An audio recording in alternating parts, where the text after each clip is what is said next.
What's up, everybody? Squirrel Man's back again. I'm sitting here in Ohio with a flat tire, waiting for a road rescue to come out here and help me out. I gotta pick up a load in like 6 hours.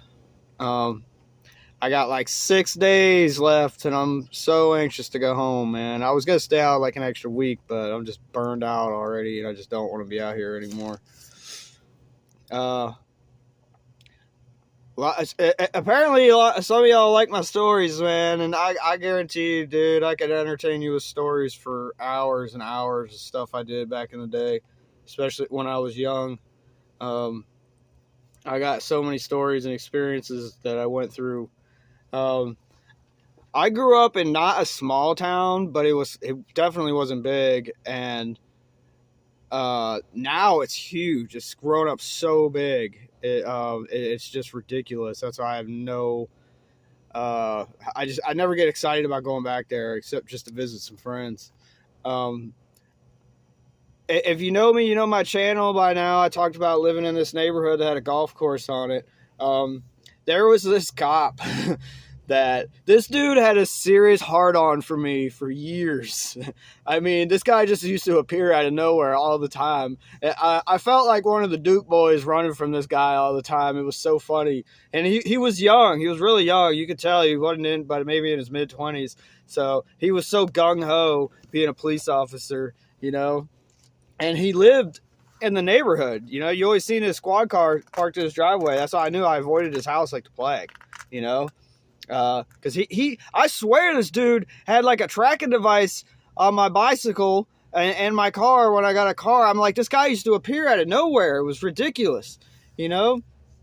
Uh, I remember one time we were out riding dirt bikes, and I was on my four wheeler. I was on a 400EX, and my buddy was riding my 125, this YZ 125 I had, and what you need to know is there was a huge chunk of woods that we used to ride in, and you could actually ride from my house all the way to the other side of the town to my girlfriend's house, just hitting trails if you knew the trails, right?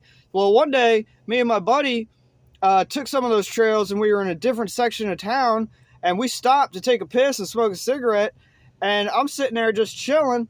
And then out of freaking nowhere, this freaking cop, the same cop, comes out of the woods, like out of nowhere in his squad car, just chasing us down. Dude, before I flicked my cigarette, before that thing even hit the ground, my buddy, you could hear him cracking through those gears so fast, man. He was across that field. I was like, dude, I've never seen you move so damn fast in my life, man.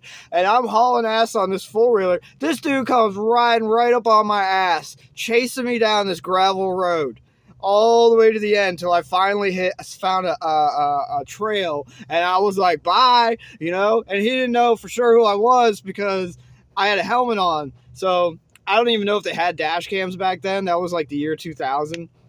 They might have, or he might have just been toying with me. I think a lot of it, every time I had an encounter with this guy, he was just having fun with me, just entertaining himself. I remember one time, me, my wife, my little brother-in-law, and his girlfriend, who was pregnant at the time. It was the middle of the night. We were walking up out of the golf course, and we were walking up the street. It was a real big hill, man. It was crazy because my buddy used to hill bomb that thing on skateboards all the time, and he never made it to the bottom. It was like impossible, you know. It was like a weekly challenge for him. He would try to hill bomb that thing, and then he would just dip out. He would bail out because he'd be afraid he was going to kill himself. But that night, we're walking up the hill, and my little brother-in-law got the bright idea to grab one of those green toters because everybody put their trash out by the curb with those big green toters. He grabbed that toter and started dragging it up the street, opened it, and started taking all the trash out, throwing it all over the street. I'm like, dude, what are you doing, man? And he's just like, oh, this is so funny, man, because we were real young at the time. And we kept going up the street. That street led to the swimming pool, yeah, and the clubhouse or whatever you want to call it. We're sitting up there at the damn swimming pool, and I jumped over the fence to go to the vending machine to get me a soda. I'm sitting here waiting on road rescue, but and then I get back over the fence, And not even 2 minutes later, like 5 cop cars come out of nowhere. And who jumps out the car? This dude jumps out the car and he's like, freeze! Don't move! And I'm like, dude, I was just drinking a freaking soda, man. Like, this dude would jump out like he was wearing a cape. He'd jump out like, da da da da, like he saved the day or something. And me and my buddy, like my little brother, were just laughing our asses off. And they ended up getting in a little bit of trouble because we all had to blow breathalyzers. And I'm sitting here talking to my wife. I'm like, drink this soda. You know, I was like, you've been drinking. She was like, fuck that motherfucker. You know, she's like, she didn't care. She always had an attitude towards people like that, you know. So I ended up blowing the breathalyzer, and I was almost like perfect, but they blew over the limit, I think. They ended up having to go to court for like a really minor charge. I can't remember what they gave us, but I had to go too. But then I get there and dude never showed up. And I told them that. I was like, he didn't show up. And they were like, what? How did he not show up? That dude's after us all the time. Like, what the hell? You know, I remember one time we was up there in the parking lot, the Safeway parking lot. That's where all the kids used to meet with our muscle cars and big trucks, man. We'd always hang out there. And I go over to the payphone to call my mom. And I'm like, hey, Mom, I might be late or something. I can't remember why I called her. But she was like, okay, cool.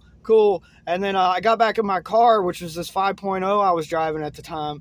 And this dude rolls up next to me in his Camaro and just starts giving me that eyeball like he wanted to mess with me. And I was like, okay. So I started smacking gears and peeling wheels across the parking lot. And who do you think jumped out of nowhere? Like, out of nowhere. Like I swear to God, man, this guy really was like the police superhero, man. He jumped out of nowhere, gets out of his car. He's like, can I see your ID? I'm like, God damn, man, you are everywhere, you know? And funny enough, he actually let me go. He did. I swear, this guy used to love toying with me, man. He really did.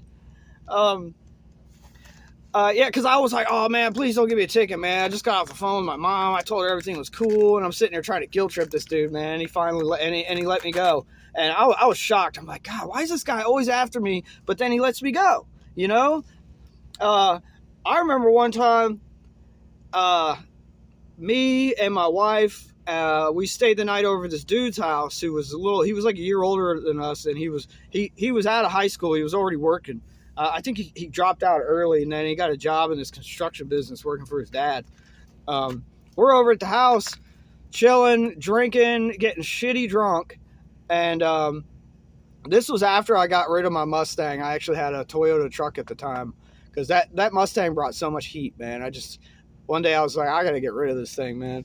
But we're partying, drinking, and it got to be too much, man. I passed out early. Me and my wife went in the bedroom and fell asleep.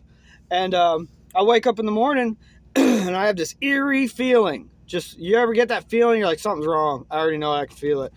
Well, there's not a soul in sight. I walk outside and I peek around the corner. I already knew whatever I was feeling bad about was around that corner. I get around the corner and my truck is freaking totaled. I mean, it looked like a bunch of people took baseball bats to the side of it. It was crazy. I was like, oh my God, what happened, dude?